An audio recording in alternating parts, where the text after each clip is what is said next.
अस्सलाम वालेकुम, कैसे हैं आप सब? And I am back with my new video. I am sorry I did not upload any video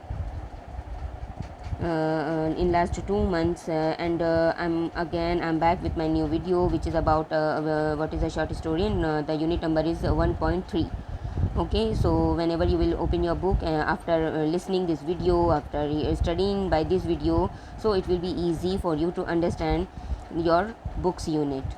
You can take a screenshot, you can take any lines of screenshot. Okay. So let's start. A broad analysis of a short story signifies three characteristics elements. एक मुख्तसर कहानी के जो analysis होती है, तज्ज़िया होता है, वो क्या करता है, उसके तज्ज़िये के बाद आप क्या हासिल करते हैं, किस जगह पे पहुंचते हैं या क्या आप समझते हैं उस चीज़ से। यहाँ पे ये बता रहे हैं कि वो थ्री कैरेक्टरिस्टिक्स एलिमेंट्स को बताते हैं, यानी कि तीन खुसूसियात की निशानदेही वो कर रहे होते हैं। पहला है जी recognition of the familiar. Recognition of the familiar मतलब कि जो हकीकत है, जो जानी पहचानी चीज़ें हैं, जो मानी हुई बातें हैं, उन्हीं से आपको वाकिफ़ करवाई जाती हैं। शॉर्ट स्टोरी में ऐसा कुछ नहीं लिख के दिया जाता है जो बिल्कुल ही फेक हो जाए या तो लाइक नॉवेल्स वगैरह में हम लिखते हैं। Vivid details to create the illusion of reality and actuality, of course suggesting undercurrents of meaning. मुख्तलिफ तरह की डिटेल्स दिखाई जाती हैं, बनाई जाती हैं, किस लिए? तो क्रिएट द इल्यूजन इस तरह का क्रिएट रियलिटी और एक्चुअलिटी ही को क्रिएट करने के लिए मुख्तलिफ तरह का इल्यूजन बनाया जाता है। Of course suggesting undercurrents of meaning जाहिर है मीनिंग के अंडर करंट्स को सजेस्ट कर रहा होता है। To familiar the writer has to rid it of any kind of banality, cliché और फार्मूला। जबकि ये वाकिफ़ है, जबकि ये जाहिर है कि राइटर जो है वो इस चीज़ से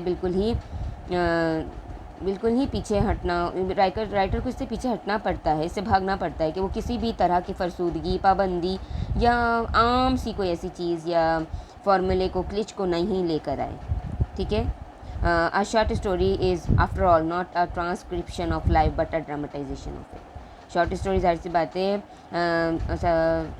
आखिर में आकर के जाहिर है कि शॉर्ट स्टोरी एक राइटर क्या लिख रहा होता है, कहानी, ज़िंदगी की ही कहानी को वो ड्रामाटाइज़ करके बता रहा होता है आपको, ना कि वो पूरी की पूरी एक हकीकत वाली ज़िंदगी आपके सामने रख देता है, बल्कि वो उसे थोड़ा सा ड्रामाटाइज़ कर देता है। आई होप ये यूनिट नंबर 1 आपको समझ में आ गया होगा। ठीक है। And now we are moving ahead towards our next paragraph. Three characteristics it has, short story has the three characteristics. इसे हम इन यूनिट्स को बढ़ा करके भी लिख सकते हैं अगर हम समझ जा रहे हैं। If we are understanding this things then we can write it in our own words, and if you will start to write in your own words then you can exaggerate it. These 3 lines can be written in like 6 lines, so it will be the plus point for you during giving examination. Empathy, the second line is emphasizing on the feeling of empathy, like we have towards whenever we walk towards the roadside and we saw some beggars and we just have this kind of soft feeling in our heart or in ourselves, then we just recommend ourselves that we should do something. We just force ourselves from internally, just that is called the empathy. And during reading some stories, some sad stories, we also we also have the same feeling.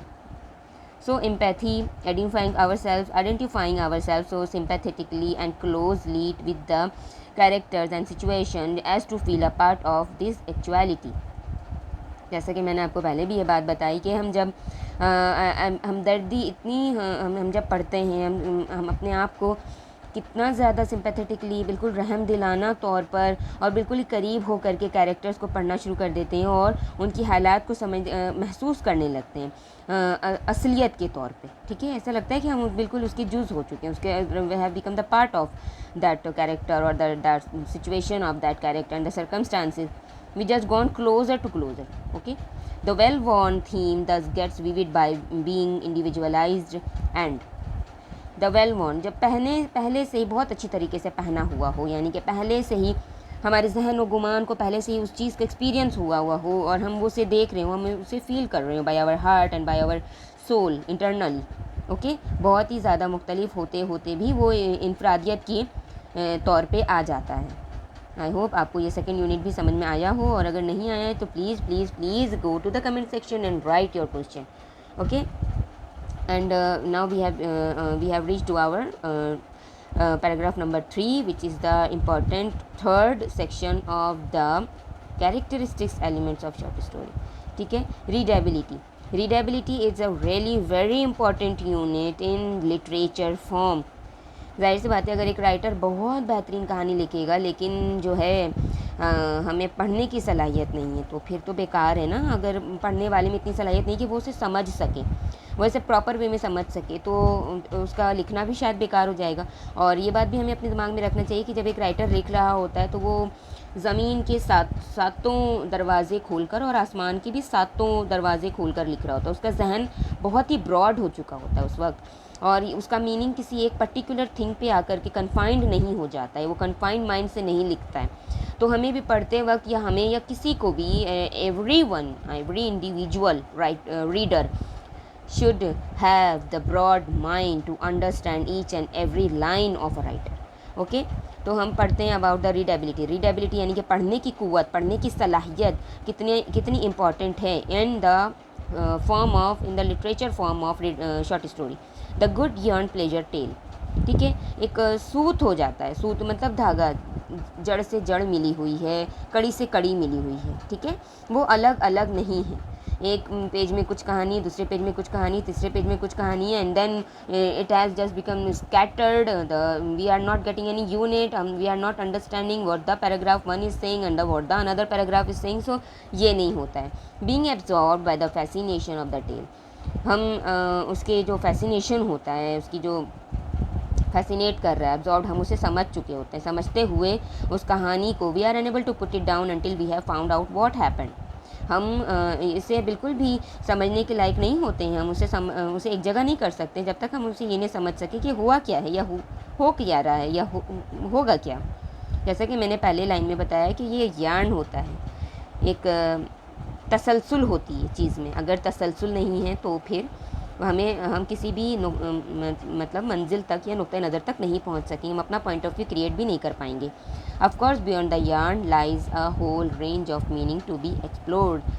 और जाहिर सी बात है, beyond the yarn lies a whole range of meaning to be explored. और इस सूत की beyond जाते हुए, इसके पार जाते हुए हमारे पास एक बहुत बेहतरीन मीनिंग होती है, एक पूरा रेंज होता है, एक पूरा, मैं उर्दू ज़बान में बोलूँ तो एक पूरा मैदान होता है, एक पूरा लिटरेचर का मैदान है जिसे हम वजाहत कर सकते हैं. आई होप आपको यहाँ तक की जो वीडियो है वो समझ में आई होगी. And pen is not working properly. Oh, it is writing. Okay, तो अगर आपको नहीं समझ में आई है, एंड राइट नाउ अभी के अभी मैं दूसरी वीडियो अपलोड कर रही हूँ, because in this video I am having a WiFi, so it is really very easy to upload 1 by 1 video in 1 time.